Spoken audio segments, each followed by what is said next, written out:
Hello everyone. Today we'll be discussing store design, which is the second session of Unit 3, which deals with retail operations. तो जैसा कि हमने अपने पिछले session में डिस्कस किया था कि स्टोर लेआउट बहुत ज़रूरी है हमारे स्टोर्स के लिए, हमारे कस्टमर्स को अट्रैक्ट करने के लिए। तो स्टोर लेआउट को हम डिज़ाइन कैसे करते हैं? So designing a store layout includes deciding the best methods of presenting goods to the customer. Goods are presented either on shelving units, hanging from something or pegboard, or stacked or placed on dump tables. The methods determined are designed to optimize sales volumes.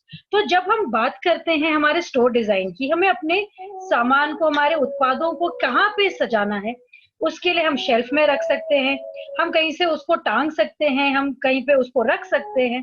तो ये अलग अलग जो तरीके हैं, इसके ऊपर निर्भर करता है कि हमारे सेल्स कितने होंगे, हमारी बिक्री कितनी होगी। तो आइए देखते हैं हमारे ऑब्जेक्टिव्स क्या रहते हैं for store design. So objectives for store design is 1. To implement the retailer strategy. 2. Influence customer buying behavior. 3. Provide flexibility. 4. Control design and maintenance costs and meet legal requirements. तो आइए सबसे पहले देखते हैं रिटेलर स्ट्रैटेजी। रिटेलर स्ट्रैटेजी ये रहेगी कि आपके हेड ऑफिस ने या जो भी रिटेलर है उसने एक सोच रखा है कि इस तरीके से सामान को रखा जाए, बेचा जाए। तो वो जो उसने आइडिया अपने दिमाग में बना रखा है उसके हिसाब से हम स्टोर को डिजाइन कर सकते हैं। दूसरा, हम चाहते हैं कि कस्टमर जो है उसके लिए हम कैसे उसको इन्फ्लुएंस करें कि वो हमसे से ज्यादा सामान खरीद के जाए। फ्लेक्सिबिलिटी भी होनी चाहिए। आज अगर मैंने यहाँ पे शेल्फ रख दिए तो क्या वो शेल्फ को मैं हटा सकती हूँ कि वो परमानेंटली वहां लग गए? क्या मैं यहाँ पे रैक्स अगर रखी तो इधर से उधर कर सकती हूँ? तो वो फ्लेक्सिबिलिटी भी होनी है। साथ ही में हमारे जो डिजाइन और मेंटेनेंस के कॉस्ट है वो भी हमें देखने हैं कि हमारे पास कितना खर्चा करने के लिए हमारे पास पैसा है और हम कितना खर्च बचा सकते हैं। और साथ ही में अगर कुछ भी लीगल रिक्वायरमेंट्स है तो हमें वो भी ध्यान रखना है। जैसे कई स्टोर्स में कहा जाएगा कि हैंडीकैप के लिए एक्सेस होना है या स्पेशली डिसेबल्ड के लिए एक्सेस होना है। कई जगह ये कहा जाएगा कि वॉशरूम देना जरूरी है। तो ये सब लीगल रिक्वायरमेंट्स को भी हमें ध्यान में रखना है। So typically, a store design cannot achieve all these objectives. So managers make trade-offs among objectives such as providing convenience versus encouraging exploration. तो जहां तक हो सके हमारा जो रिटेलर है वो अपने स्टोर को इन ऑब्जेक्टिव्स के हिसाब से डिजाइन कर लेता है, नहीं तो वो जितना हो सके उतना ही कर पाता है। तो एलिमेंट्स ऑफ स्टोर डिजाइन क्या होते हैं? तो बेसिक एलिमेंट्स जो डिजाइन में है जिससे कस्टमर्स गाइड होते हैं स्टोर के थ्रू। तो जैसे आपने एज अ कस्टमर आप किसी दुकान में जाते हैं तो आप एंट्री के बाद कहाँ कहाँ जाते हैं, ये स्टोर डिजाइन पे निर्भर करता है। तो यहीं पे रिटेलर भी ध्यान दे रहा है कि the basic elements in a design that guide customers through the store are the layout, signage and feature areas. तो लेआउट हो गया कि कैसे आपने सेटअप कर रखा है अपना दुकान, साइनेज हो गए जो भी साइंस हमने लगा रखे हैं, और फीचर एरियाज है जहां पे भी हम एक फोकल पॉइंट या कुछ हम सजा रहे हैं अलग से जिससे लोग अट्रैक्ट हो। So good store layout helps customers to find and purchase merchandise. तो हमने बात करी थी अलग अलग लेआउट्स की, जैसे ग्रिड, रेस ट्रैक और फ्री फॉर्म। तो ग्रिड डिजाइन जो है वो तब सही रहता है जब आप चाहते हैं कि कस्टमर पूरे स्टोर में घूमे, जैसे ग्रोसरी स्टोर हो गया या केमिस्ट के स्टोर्स हो गए। रेस ट्रैक डिजाइन जो आपके बड़े बड़े डिपार्टमेंट स्टोर में रहते हैं, और फ्री फ्रॉम डिजाइन रहते हैं जो आपके स्मॉल स्पेशलिटी स्टोर में और बड़े बड़े डिपार्टमेंट्स में रहते हैं। साइनेज से आपके कस्टमर्स जो उनको चाहिए प्रोडक्ट उसको ढूंढ सकते हैं और प्रोडक्ट इंफॉर्मेशन भी दे सकते हैं, और आपके कौन कौन से आइटम्स हैं या स्पेशल ऑफर्स है, स्पेशल परचेजेस है, वो भी बता सकते हैं। तो in addition graphics such as photo panels can enhance the store environment and the store image.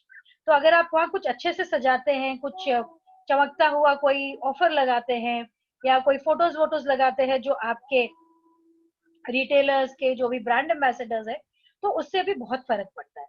और डिजिटल साइनेजेस जो है वो ट्रेडिशनल प्रिंटेड साइनेज से बेहतर रहते हैं, बट इनिशियल जो आपके फिक्स्ड कॉस्ट रहते हैं उससे ये टेक्नोलॉजी कम अपनाई गई है।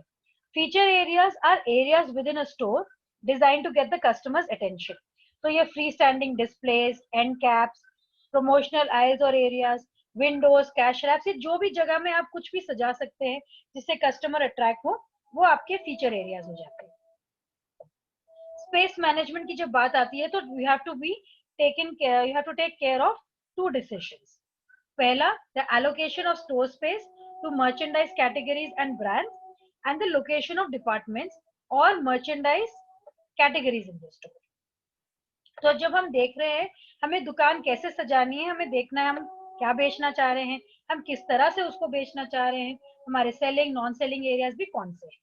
So some factors that retailers consider when deciding how much floor or shelf space to allocate to merchandise categories and brands are: one, the productivity of the allocated space; two, the merchandise's inventory turnover; three, the impact on store sales; four, the display needs for the merchandise. तो आप यहाँ देख रहे हैं कि आप जहाँ पे भी जो सजा रहे हैं वहां से क्या बिक्री अच्छी होगी, आपका जो इन्वेंट्री टर्नओवर है, आपको कितनी बारी अपना स्टॉक रिप्लेनिश करना पड़ता है या मंगवाना पड़ता है, उसके ऊपर भी आप देखेंगे, और आपका स्टोर का सेल्स जो है वो कैसे आपका रह रहा है। तो आपके जो भी ये चीजें हैं उनको आप ध्यान रख के आप देखते हैं कि आपके मर्चेंडाइज या आपके प्रोडक्ट्स को आप कहाँ सजा रहे हैं। तो डिस्प्ले नीड्स क्या है मर्चेंडाइज की, कई होंगे जो एक साथ सजाने हैं, कई होंगे जो सामने रखने हैं, ऐसे रखेंगे तो टूट सकता है, वैसे रखेंगे तो कुछ हो सकता है, तो ये सब हमें ध्यान रखना है। तो प्रोडक्टिविटी ऑफ रिटेल स्पेस के लिए रिटेलर्स यूज करते हैं सेल्स पर स्क्वायर फुट और सेल्स पर लीनियर फुट। तो इंचेस जो हमारे 12 इंचेस होते हैं उसके हिसाब से वो अपना सेल्स करते हैं। So location of merchandise categories also plays a role in how customers navigate through the store. By strategically placing impulse and demand destination merchandise throughout the store, retailers can increase the chances that customers will shop the entire store and their attention will be focused on the merchandise that the retailer is most interested in selling. तो क्या होता है, हमें जो सामान चाहिए या जो रोजमर्रा हमें जरूरत है उसको दुकान के पीछे रख देते हैं रिटेलर्स, ताकि हम पूरा स्टोर घूमते हुए जाए और कुछ ना कुछ हमें पसंद आ जाए। ऐसे ही मैनिक्विन्स पे वो सामान सजाते हैं जो शायद लोग खरीदने ना जा रहे हों, तो वो मैनिक्विन पे अच्छा दिखे तो खरीद ले। तो ऐसे बहुत सारे तरीके से मर्चेंडाइज को वो सजाते हैं। तो यहाँ पे मर्चेंडाइज कैटेगरी से कैसे क्या सेट करना है ये हमें ध्यान देना पड़ता है, कस्टमर या हमारा कंज्यूमर कैसे शॉपिंग कर रहा है। हम अलग अलग तरीके यूज कर सकते हैं, लाइटिंग, कलर्स, म्यूजिक, सेंट। अगर दुकान में अच्छी खुशबू आ रही होगी, चमकती हुई लाइट होगी सामान के ऊपर, रंग अच्छे होंगे जो आंखों को भाए, आवाज या म्यूजिक जहाँ पे है वो अच्छा शांत होगा, तो हम शॉपिंग वहाँ करना भी चाहेंगे। तो इससे कामिंग एनवायरनमेंट होता है अगर शॉपर्स के लिए, या तड़कता भड़कता म्यूजिक हो गया फॉर रिक्रिएशनल शॉपर्स, तो उसके हिसाब से हमारा सामान भी बिकता है। तो एक रिटेल लोकेशन चाहता क्या है, सबसे पहले वो चाहता है कि कस्टमर्स उनकी दुकान में आए और वो आए तो खरीद के जाए। इससे गुड एडवर्टाइजिंग प्रमोशन वर्क से ही हम कस्टमर्स को अंदर लेके आ सकते हैं, और वो अंदर आने के बाद क्या वो खरीद के जाएंगे, वो डिपेंड करता है हमारे लेआउट और डिजाइन के ऊपर। So layout and design play a huge role in how customers rate the experiences and whether they decide to buy, and if they return or recommend the store to others. So opening a retail store can reap many rewards. Retail store अगर आपने खोला है तो आपको अपना unique environment बनाना है, दूसरों से हटके अलग दिखना है। तो यहाँ पे अगर आपका डिजाइन अच्छा बना है तो आप मैक्सिमाइज कर सकते हैं सेल्स फॉर ईच फुट, और आपका जो ग्रिड वॉल है, अगर आपकी दीवार पे आप कुछ सजा रहे हैं तो आप सामान भी सजा सकते हैं, इलेक्ट्रॉनिक्स भी सजा सकते हैं। तो ऐसे एक एक इंच आपके पास जितना भी अवेलेबल है उसको आप एफिशिएंटली प्लान करेंगे तो मैक्सिमम डिस्प्ले एडवांटेज होगा। तो रिटेल स्टोर डिजाइन में कुछ भी बिना सोचे समझे नहीं किया जाता, सब कुछ बहुत ही सोच समझ के सजाया जाता है। तो रिटेलर जो होता है उसको सक्सेसफुल फ्लोर प्लान्स बनाने होते हैं, रिटेल स्टोर डिजाइन आइडियाज उसको चाहिए होते हैं। तो इसको अच्छे से वो स्टडी करता है, आसपास के स्टोर या जो उसकी तरह मर्चेंडाइज बेच रहे हैं उनके स्टोर्स, ये सब अगर वो ध्यान देता है तो वो एक सक्सेसफुल सेल्स एरिया बना सकता है जिससे राइट एटमॉस्फेयर बनता है। तो आपकी सेलिंग तभी अच्छी हो सकती है जब आपका पूरा कस्टमर का एक मूड आप सेट करें, लाइटिंग से इतनी ब्राइट हो कि कस्टमर्स को सामान दिखे पर इतना भी नहीं कि आंखों को चुभे। स्पॉटलाइट से आप लोगों का ध्यान आकर्षित कर सकते हैं स्पेसिफिक आइटम्स की तरफ। और ये बहुत जरूरी रहता है कि आप अपने स्टोर के फिक्चर्स ऐसे बनाएं, उस टाइम में स्पेशल लाइटिंग टेक्निक्स भी आप ध्यान दें। तो आ जाते हैं अब हम tips for store design and layout पर।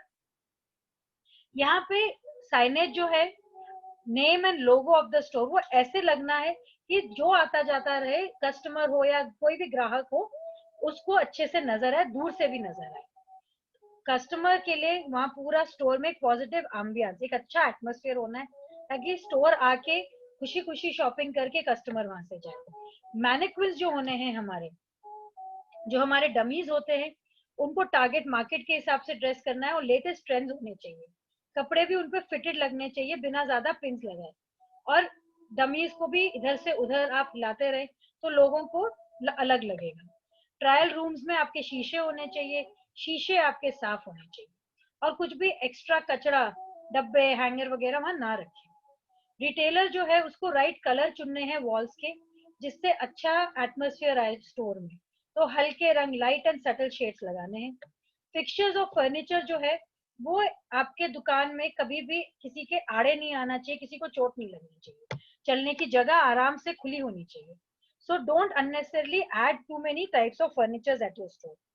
तो जो मर्चेंडाइज है, it should be well arranged and organised on the racks. तो जहां पे भी रखा है, शेल्फ में अच्छे से लेबल होने हैं और सब कुछ अच्छे से होना है।